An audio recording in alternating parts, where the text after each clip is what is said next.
இது ஃபர்ஸ்ட் மலேசியாவின் செய்திகள் உங்களுக்காக.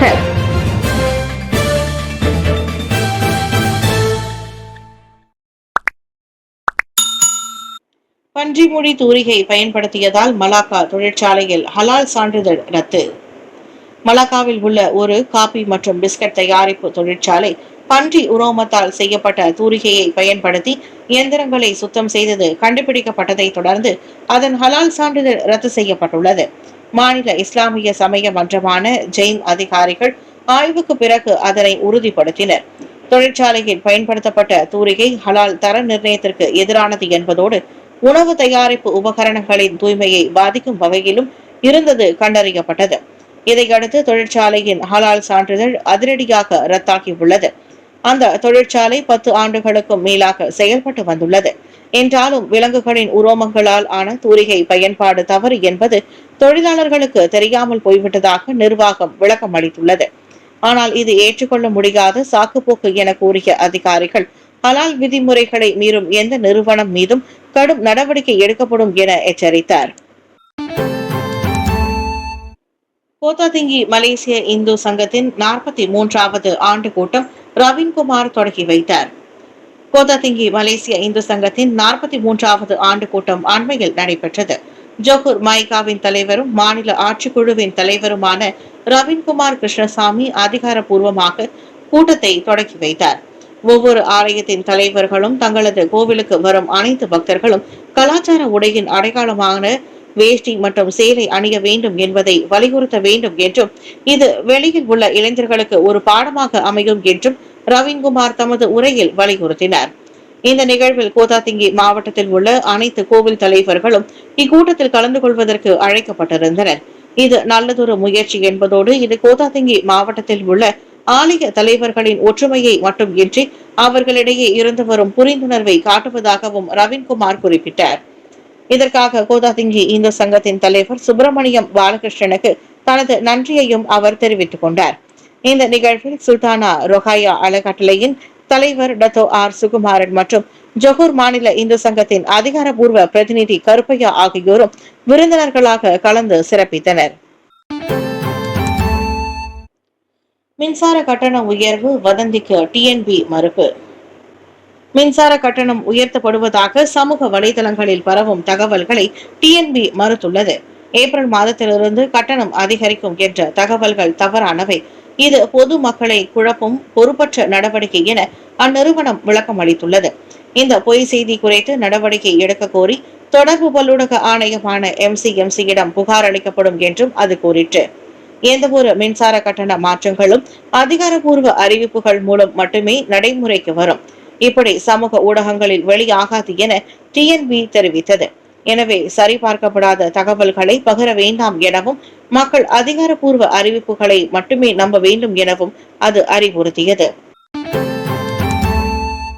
ஜொஹூர் பாருவில் குடிநுழைவுத்துறை சோதனை, 4 சீன பிரஜைகள் கைது, 13 அனைத்துலக கடப்பிதழ்கள் பறிமுதல். ஜொஹூர் பாருவில் பாயுப்புத்தேரி பகுதிக்கு அருகில் உள்ள ஒரு ஆடம்பர அடுக்குமாடி குடியிருப்பில் நடத்தப்பட்ட சோதனையில் ஜொஹூர் குடிநுழைவுத்துறை அதிகாரிகள் 4 சீன பிரஜைகளை கைது செய்ததோடு 13 அனைத்துலக கடப்பிதழ்களை பறிமுதல் செய்தனர். கைது செய்யப்பட்டவர்களில் ஒரு பெண் உட்பட 43 முதல் 57 வயதிற்கு உட்பட்டவர்கள் என ஜொஹூர் குடிநுழைவுத்துறை இயக்குநர் டாக்டர் முகமது ருஸ்டி முகமது தாரூஸ் தெரிவித்தார். அவர்களில் ஒருவர் நாட்டிற்குள் நுழைவதற்கும் வசிப்பதற்கும் மெக்சிகோவின் போலி அனைத்துலக கடப்பிதழை பயன்படுத்தியது கண்டறியப்பட்டது.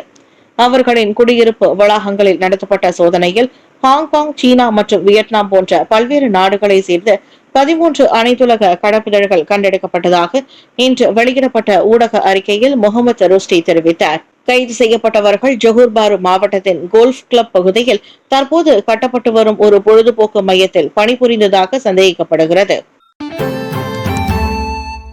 ஈரானை கற்காலத்திற்கு தள்ளுவோம், டொனால்டு டிரம்ப் கடும் எச்சரிக்கை. அடுத்த 2 முதல் 3 வாரங்களில் ஈரானை மிக கடுமையாக தாக்க தயாராக உள்ளதாக அமெரிக்க அதிபர் டொனால்டு டிரம்ப் புதிய எச்சரிக்கையை விடுத்துள்ளார். இத்தாக்குதல்கள் ஈரானை கற்காலத்திற்கே கொண்டு போகும் என அமெரிக்க மக்களுக்கு ஆற்றிய தேசிய உரையில் அவர் குறிப்பிட்டார். போரின் நோக்கங்களை அடைவதை நெருங்கி வருகிறோம், வெகு விரைவில் அனைத்தும் நினைத்தபடி முடிவுக்கு வரும் என்றார் அவர். இவ்வேளையில் ஈரான் மீதான போரால் எண்ணெய் எரிவாயு விலைகள் எகிரி இருப்பது அமெரிக்கர்கள் மத்தியிலேயே சினத்தையும் கவலையையும் ஏற்படுத்தியுள்ளது குறித்து தாம் நன்கு அறிவதாக குறிப்பிட்ட ட்ரம்ப் விலைகள் அனைத்தும் சீக்கிரமே இறங்கும் என பொதுவாக தெரிவித்தார்.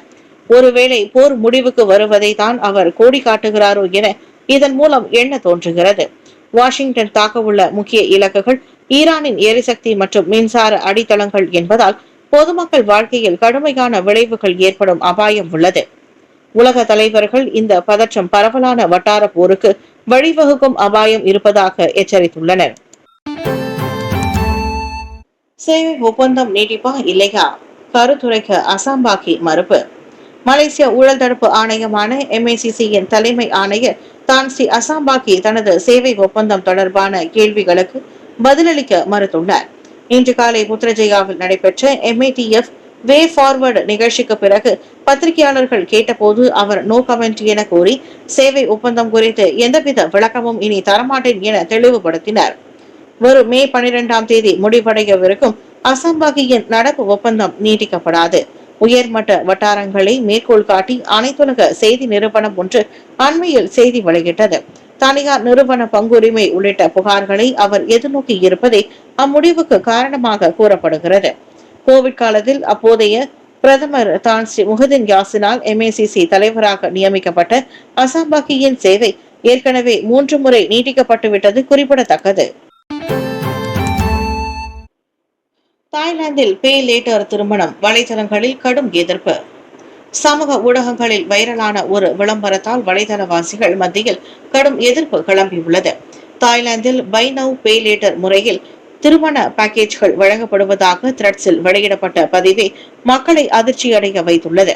அடிப்படை பேக்கேஜ் 1899 ரிங்கிட், தூதரக சரிபார்ப்பு 3699 ரிங்கிட் மற்றும் premium all in one package 9499 ringgit என விலை நிர்ணயம் செய்யப்பட்டுள்ளன. வலைதளங்களில் பலர் திருமணத்தை கடன் அடிப்படையில் நடத்துவது ஒழுக்க ரீதியாகவும் நிதி ரீதியாகவும் தவறானது என கண்டித்துள்ளனர். மேலும் சிலர் இது மலேசிய சட்டத்திற்கு முரணாக மறைமுகமாக பலதார திருமணத்தை ஊக்குவிக்கும் வழியாகவும் என கூறினார். ஒரு மனைவியை வைத்து குடும்பம் நடத்த முடியாவிட்டால் திருமணம் செய்ய வேண்டாம் எனும் கருத்துக்கள் சமூக ஊடகங்களில் பரவலாக பகிரப்பட்டுள்ளன. பாஸ் தலைமையிலான பெரிகத்தான் நேஷனலில் இணைவது குறித்து மாய்கா உறுப்பினர்களுடன் மீண்டும் கருத்து கேட்கப்பட வேண்டும். விக்னேஸ்வரன். பெரிகத்தான் நேஷனல் PN கூட்டணியில் சேர மாய்கா முன்பு விருப்பம் தெரிவித்த போது அதன் தலைவராக இருந்தவர் தான் ஸ்ரீ முஹிதீன் யாசின். ஆனால் இப்போது பாஸ் கட்சியின் கைகளுக்கு PN தலைமை மாறியுள்ளது.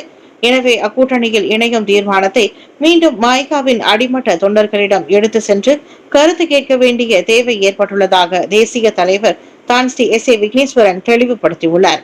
பெரிகத்தானில் இணைய விண்ணப்பித்து அது அங்கீகரிக்கப்பட்டும் மாய்கா தாமதம் காட்டுவதாக எழுந்துள்ள பேச்சுக்கள் தொடர்பில் அவர் அவ்வாறு சொன்னார். கூட்டணி தலைமைத்துவம் மாறி இருப்பதால் மீண்டும் தொண்டர்களிடம் கருத்து கேட்பது தவறில்லை. அவர்களின் விருப்பத்துக்கு மாறாக எதனையும் செய்ய முடியாது என விக்னேஸ்வரன் கூறினார். மற்றபடி பாஸ் கட்சி தீவிரமாக கட்சி என்ற கண்ணோட்டத்தில் எல்லா முடிவில் தாமதம் காட்டப்படவில்லை என்றார் அவர். அண்மையில் கூடிய மாய்கா மத்திய செயலவை தற்போதைக்கு தேசிய முன்னணியிலேயே நீடிக்க முடிவெடுத்தது குறிப்பிடத்தக்கது. ஏப்ரல் 15 முதல் அரசு ஊழியர்களுக்கு வீட்டிலிருந்தே வேலை, பிரதமர் அறிவிப்பு. எரிசக்தி நெருக்கடியை சமாளிக்கும் வகையில் ஏப்ரல் 15 முதல் அனைத்து அமைச்சுகள், அரசு துறைகள், சட்டப்பூர்வ அமைப்புகள் மற்றும் GLC எனப்படும் அரசு தொடர்புடைய நிறுவனங்கள் வீட்டிலிருந்தே வேலை செய்யும் ஒர்க் ஃப்ரம் ஹோம் முறைக்கு மாறுகின்றன. பிரதமர் டாக்டர் ஸ்ரீ அன்வார் இப்ராஹிம் அதனை அறிவித்துள்ளார். எரிபொருள் சேமிப்பு மற்றும் நிலையான எரிசக்தி விநியோகம் உறுதி செய்வதற்காக இந்நடவடிக்கை மேற்கொள்ளப்படுவதாக அவர் சொன்னார். இதன் மேல் விவரங்கள் விரைவில் அறிவிக்கப்படும் என நேற்றிரவு நாட்டு மக்களுக்கு ஆற்றிய சிறப்பு உரையில் அன்வார் தெரிவித்தார். மேற்காசிய நெருக்கடி மற்றும் உலக சந்தையில் எண்ணெய் விலை போன்றவற்றை எதிர்கொள்ள அரசாங்கம் ஏற்கனவே பல்வேறு சிக்கன நடவடிக்கைகளை அறிவித்திருந்தது. நோன்பு பெருநாளுக்கு திறந்த இல்ல உபசரிப்பு இல்லை, அவசியமற்ற பட்சத்தில் அரசாங்க அதிகாரிகளுக்கு வெளிநாட்டு பயணங்கள் இல்லை உள்ளிட்டவை இதில் அடங்கும். அதன் தொடர்ச்சியாக தற்போது வீட்டிலிருந்து வேலை செய்யும் நடைமுறை அமலுக்கு வருகிறது. எரிபொருள் விலை உயர்ந்ததாக பொய்யான தகவலை பரப்பிய ஐவர் மீது மலேசிய தொடர்பு மற்றும் பல்லூடக ஆணையமான MCMC விசாரணை.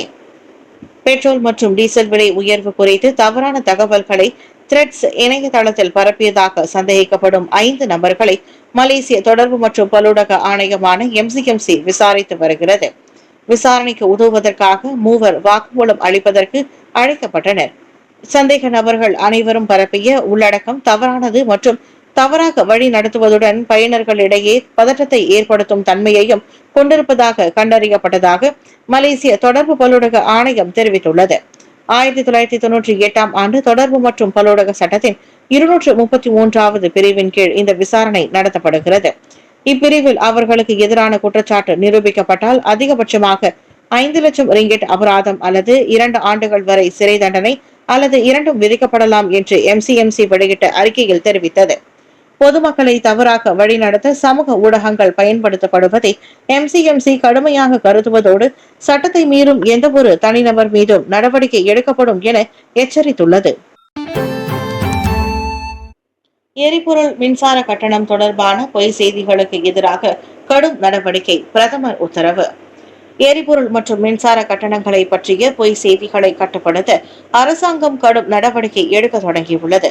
இது தவறான தகவல்களை பரப்புவோருக்கு எதிரான போலீசும் MCMC எனப்படும் தொடர்பு பல்லூடக ஆணையமும் கடுமையாக செயல்பட வேண்டும் என பிரதமர் ஸ்ரீ அன்வார் இப்ராஹிம் உத்தரவிட்டுள்ளார். இதுவரை சமூக ஊடகங்களில் பரவிய அத்தகைய 96 போலி தகவல்கள் அடையாளம் காணப்பட்டுள்ளன என்றார் அவர். உலகளாவிய எரிசக்தி சவால்கள் மற்றும் பொருளாதார அழுத்தங்கள் நிலவும் இந்த நேரத்தில் இத்தகைய தவறான தகவல்கள் பொதுமக்களை தவறாக வழிநடத்தி நாட்டின் நிலைத்தன்மையை பாதிக்கக்கூடும் என பிரதமர் எச்சரித்தார். இச்செயல்கள் பொறுப்பற்றவை என்றும் குறுகிய அரசியல் நோக்கங்களால் தூண்டப்பட்டவை என்றும் அவர் சாடினார். சமூக வலைதளங்களில் தகவல்களை பகிர்வதற்கு முன் அவை உண்மையானவையா என்பதை மக்கள் சரிபார்க்க வேண்டும் என்று அவர் கேட்டுக்கொண்டார். 10 ஆண்டுகளாக துன்புறுத்தல், தாமான் செலாயாங் பெர்மாதாவில் பதிவு செய்யப்படாத குழந்தைகள் காப்பகத்தில் 4 கைது. ஸ்லாங்கூர் செலாயாங்கில் 10 ஆண்டுகளாக நடந்ததாக கூறப்படும் பாலியல் துன்புறுத்தல் சம்பவம் நாட்டையே அதிர்ச்சியடைய வைத்துள்ளது. தாமான் செலாயாங் பெர்மாதாவில் பதிவு செய்யப்படாத குழந்தைகள் காப்பகத்தில் 10 முதல் 17 வயதுக்குள் உள்ள சிறுவர்கள் நீண்ட காலமாக துன்புறுத்தப்பட்டதாக கூறப்படுகிறது. அங்கு தங்கி இருந்து அண்மையில் 18 வயதை அடைந்த அந்த முன்னாள் குடியிருப்பாளர்கள் அரசு சார்பற்ற அமைப்புக்கு தகவல் அளித்ததை தொடர்ந்து இந்த கொடூரம் அம்பலமானது. பல ஆண்டுகளாக உள்ளுக்குள்ளேயே புழுங்கிக் கொண்டிருந்தவர்கள் கடைசியில் அங்கிருந்து வெளியானதும் அனைத்தையும் வெளியில் கொட்டினர். அதை கேட்க கேட்க நெஞ்சே பதறியது என பெர்துபுஹான் கெபாங்கிதாங் திகா தாங்கான் ஸ்லாங்கூர் என்ற NGO தலைவர் எஸ் மாறன் கூறியதாக NST செய்தி வெளியிட்டுள்ளது. போலீசார் விசாரணை மேற்கொண்டு காப்பகத்தின் 31 வயது நிர்வாகி உட்பட 4 பேரை கைது செய்துள்ளனர். அங்கு தங்கியுள்ள 17 வயது பையனும் அவர்களில் அடங்குவார். விசாரணைக்காக அவர்கள் தடுத்து வைக்கப்பட்டிருந்ததை புக்கிட் அமான் போலீஸ் உறுதிப்படுத்தியது.